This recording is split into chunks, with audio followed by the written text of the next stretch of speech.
আসসালামু আলাইকুম। সংবাদে আপনাদের সবাইকে স্বাগত জানাচ্ছি। আমি ফিরোজ তোহা। শুরুতেই আরবে কেবলস সংবাদ শিরোনাম।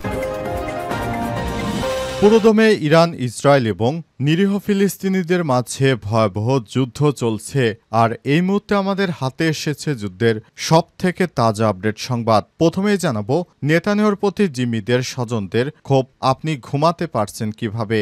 গাজায় আটক থাকা জিম্মিদের মুক্তির বিষয়টি উপেক্ষিত হয় ইসরায়েলের প্রধানমন্ত্রী বেঞ্জামিন নেতানিয়াহুর প্রতি ক্ষোভ আরও প্রবল হয়ে উঠেছে। জিম্মিদের পরিবারের সদস্যরা অভিযোগ করেছেন, যুদ্ধকেই অগ্রাধিকার দিচ্ছে নেতানিয়াহু সরকার। ফলে তাদের প্রিয়জনদের মুক্তি চরম অনিশ্চয়তায় পড়েছে। খবর আল জাজিরার। এরপর জানাবো, গাজায় অপ্রতুল ত্রাণ সহায়তা, খাবারের জন্য হাহাকার, লুটপাট। জাতিসংঘ জানিয়েছে, গাজা উপত্যকায় চলমান মানবিক সংকট মোকাবেলায় আরও খাদ্য সহায়তা প্রয়োজন, কারণ সহায়তা বহনকারী ট্রাকগুলো লুটপাটের শিকার হয়। খাদ্য বিতরণ মারাত্মকভাবে বাধাগ্রস্ত হচ্ছে। এরই মধ্যে গাজায় সাহায্যকারী ট্রাকগুলো লুটপাটের হাত থেকে রক্ষাকারীদের উপর বিমান হামলা চালিয়েছে ইসরায়েলি বাহিনী। এতে 6 নিরীহ ফিলিস্তিনি নিহত হয়েছে। এদিকে ইউক্রেন জুড়ে রাশিয়ার মুহুর্মুর হামলা, নিহত 12। ইউক্রেন জুড়ে রাতভর ড্রোন ও ক্ষেপণাস্ত্র হামলা চালিয়েছে রাশিয়ার সেনাবাহিনীতে অন্তত 12 জন নিহত হয়েছে। আহত হয়েছে কয়েক ডজন। আঞ্চলিক কর্মকর্তা ও জরুরি পরিষেবার বরাত দিয়ে আজ এই তথ্য জানিয়েছে বিবিসি। জানাবো, যুক্তরাষ্ট্র প্রচুর পরিমাণ হাইপারসনিক ক্ষেপণাস্ত্র উৎপাদন করছে বললেন ট্রাম্প। মার্কিন প্রেসিডেন্ট ডোনাল্ড ট্রাম্প বলেছেন, আমেরিকা হাইপারসনিক ক্ষেপণাস্ত্রের উন্নয়ন সম্পন্ন করছে এবং প্রচুর পরিমাণে উৎপাদন করছে। ওয়েস্ট পয়েন্টে মার্কিন সামরিক একাডেমিতে এক অনুষ্ঠানে, উদ্বোধনী অনুষ্ঠানে ট্রাম্প এসব কথা বলেন। এক প্রতিবেদনে এই তথ্য জানিয়েছে মেহের নিউজ এজেন্সি। মূলত যুক্তরাষ্ট্রের নতুন টার্গেট হতে পারে ইরান, এমনটাই জানা যাচ্ছে। এবং সর্বশেষ জানাবো, পুলিশ সার্ভিস অ্যাসোসিয়েশনের বক্তব্যের জবাব দিল গণ অধিকার পরিষদ। গণ অধিকার পরিষদের সভাপতি নুরুল হক নূরের একটি বক্তব্যের নিন্দা জানিয়েছে police service association. Police service অ্যাসোসিয়েশনের ওই প্রতিবাদের জবাব দিয়েছে গণ অধিকার পরিষদ। আজ গণ অধিকার পরিষদের দপ্তর সম্পাদক শাকিলুজ্জামানের পাঠানো এক সংবাদ বিজ্ঞপ্তিতে এই তথ্য নিশ্চিত করা হয়েছে। প্রিয় দর্শক, এতক্ষণ শুনছিলেন সংবাদ শিরোনাম, এবারে বিস্তারিত।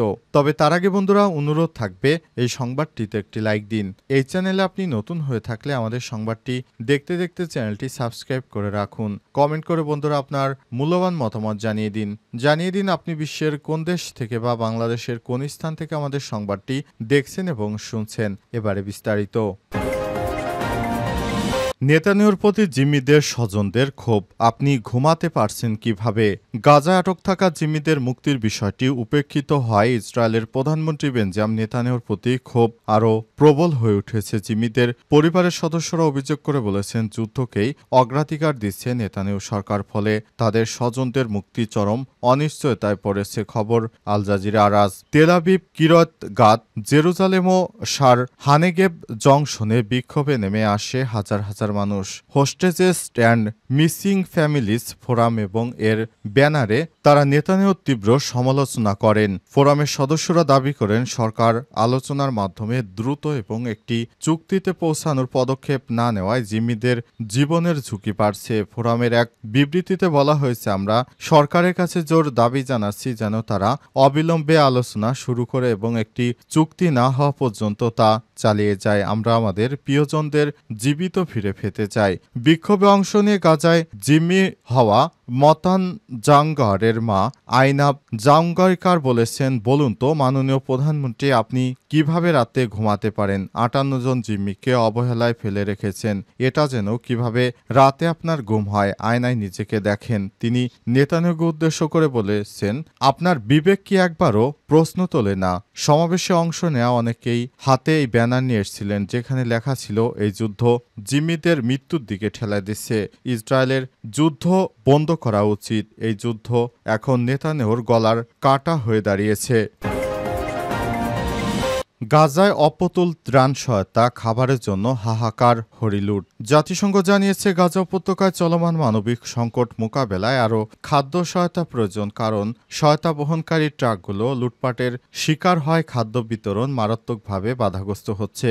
এরই মধ্যে গাজায় সাহায্যকারী ট্রাকগুলো লুটের হাত থেকে রক্ষাকারীদের উপর বিমান হামলা চালিয়েছে ইসরায়েল। এতে 6 ফিলিস্তিনি নিহত হয়েছে। বিশ্ব খাদ্য কর্মসূচি WFP জানিয়েছে মানুষের মধ্যে ক্ষুধা, হতাশা এবং নিরাপত্তাহীনতা এতটাই বেড়েছে যে মানুষ সাহায্যকারী ট্রাককে পথে লুটপাট করে খেয়ে ফেলছে। তারা সতর্ক করেছে যদি অবিলম্বে নিরাপদ ও টেকসই সহায়তা প্রবেশ না করা যায় তাহলে সংকট আরও ভয়াবহ আকার ধারণ করবে।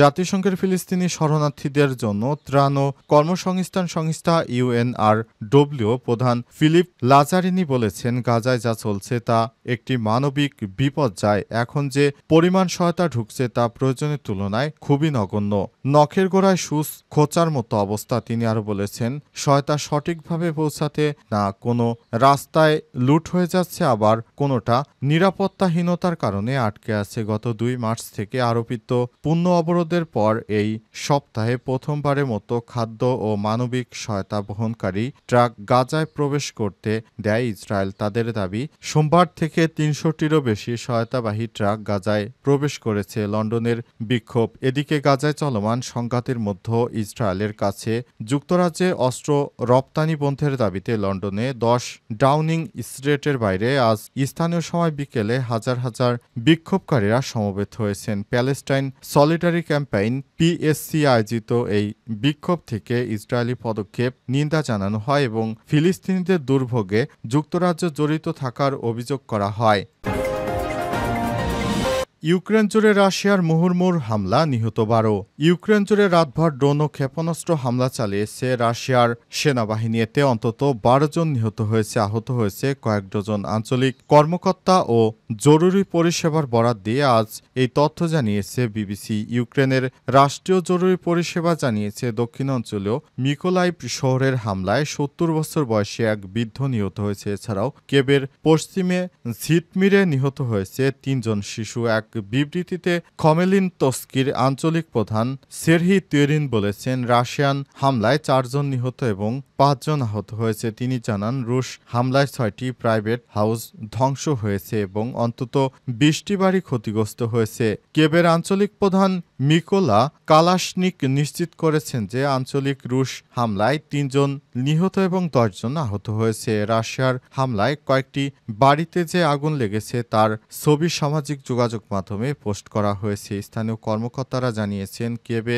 রুশ হামলায় 11 জন আহত হয়েছে, সেই সঙ্গে একাধিক বাড়িতে আগুন লেগেছে এবং আবাসিক ভবন ক্ষতিগ্রস্ত হয়েছে। এদিকে রাশিয়ার প্রতিরক্ষা মন্ত্রণালয়ের পক্ষ থেকে জানানো হয়েছে, ইউক্রেনেও ড্রোন রাশিয়ার 8 অঞ্চলে টার্গেট করেছে। এক বিবৃতিতে বলা হয়েছে, মস্কোর স্থানীয় সময় 24 মে রাত 8টা হতে 25 মে রাত 12টা পর্যন্ত আকাশ প্রতিরক্ষা ইউনিট ইউক্রেনের 95টি ড্রোন প্রতিহত বা ধ্বংস করেছে। মস্কোর মেয়র সের্গেই সোবিয়ানিন বলেছেন, রাজধানীর দিকে আসা 12টি ড্রোন ভূপাতিত করা হয়েছে। পুলিশ সার্ভিস অ্যাসোসিয়েশনের বক্তব্যের জবাব গণ অধিকার পরিষদের। গণ অধিকার পরিষদের সভাপতি নুরুল হক নূরের একটি বক্তব্যের নিন্দা জানিয়েছে police service association. Police service অ্যাসোসিয়েশনের ওই প্রতিবাদের জবাব দিয়েছে গণ অধিকার পরিষদ। আজ গণ অধিকার পরিষদের দপ্তর সম্পাদক শাকিলুজ্জামানের পাঠানো এক সংবাদ বিজ্ঞপ্তিতেই তথ্য জানানো হয়েছে। বিজ্ঞপ্তিতে বলা হয়েছে, গণ অধিকার পরিষদের সাধারণ সম্পাদক রাশেদ খান বাংলাদেশ পুলিশের ঢাকা জেলার পুলিশ সুপার আনিসুজ্জামান ও বাংলাদেশ পুলিশ সার্ভিস অ্যাসোসিয়েশনের সভাপতি ডক্টর মোহাম্মদ নাজমুল করিম খানের সঙ্গে কথা বলেছেন এবং তিনি পুলিশ সার্ভিস অ্যাসোসিয়েশনের প্রতিবাদের বিষয়ে জবাব দিয়েছেন। বিজ্ঞপ্তিতে আরও বলা হয়েছে, মূলত গত 9 মে গণ অধিকার পরিষদের আয়োজনে আওয়ামী লীগ নিষিদ্ধের গণমিছিল শুরু হলে পুলিশ হামলা করে এতে নারীসহ বেশ কয়েকজন নেতাকর্মী আহত হন এবং সেদিন নুরুল হক নূরের মোবাইল সহ 23টি মোবাইল ছিনতাই করা হয়। হামলার প্রেক্ষিতে গণ অধিকার পরিষদের সভাপতি নুরুল হক নূর প্রতিবাদ জানান, কিন্তু কতিপয় ব্যক্তি অসৎ উদ্দেশ্যে সামাজিক যোগাযোগ মাধ্যমে নুরুল হক নূরের খণ্ডিত বক্তব্য প্রচার করে বিভ্রান্তি সৃষ্টি করে, যে কারণে কোনো প্রেক্ষিতে নুরুল হক নূর প্রতিবাদ জানিয়েছেন তা জানা জানতেন না পুলিশ সার্ভিস অ্যাসোসিয়েশন সভাপতি ও সাধারণ সম্পাদক গণ অধিকার পরিষদের সাধারণ সম্পাদক মোহাম্মদ রাশেদ খান তাদের গণ অধিকার পরিষদের নেতাকর্মীদের উপর হামলার বিষয়ে অবহিত করলে তারা জানিয়েছে তাদের এই বিষয়ে জানা ছিল না। বিজ্ঞপ্তিতে দলটি জানিয়েছে গণ অধিকার পরিষদ আওয়ামী লীগ ফ্যাসিবাদের বিরুদ্ধে ধারাবাহিক সংগ্রাম করেছে। আওয়ামী লীগ নিষিদ্ধের প্রোগ্রামে তো গণতন্ত্রের পক্ষের কোনো পুলিশ বাধা দেওয়ার কথা না, তাহলে কারা হামলা করলো বাধা দিল? আওয়ামী লীগ নিষিদ্ধের প্রোগ্রামে হামলাকারী পুলিশ কোনোভাবেই গণতন্ত্রের পক্ষের শক্তি হতে পারে না। এ কারণে ভিপি নুরুল হক নূর এসব কথা বলেছেন।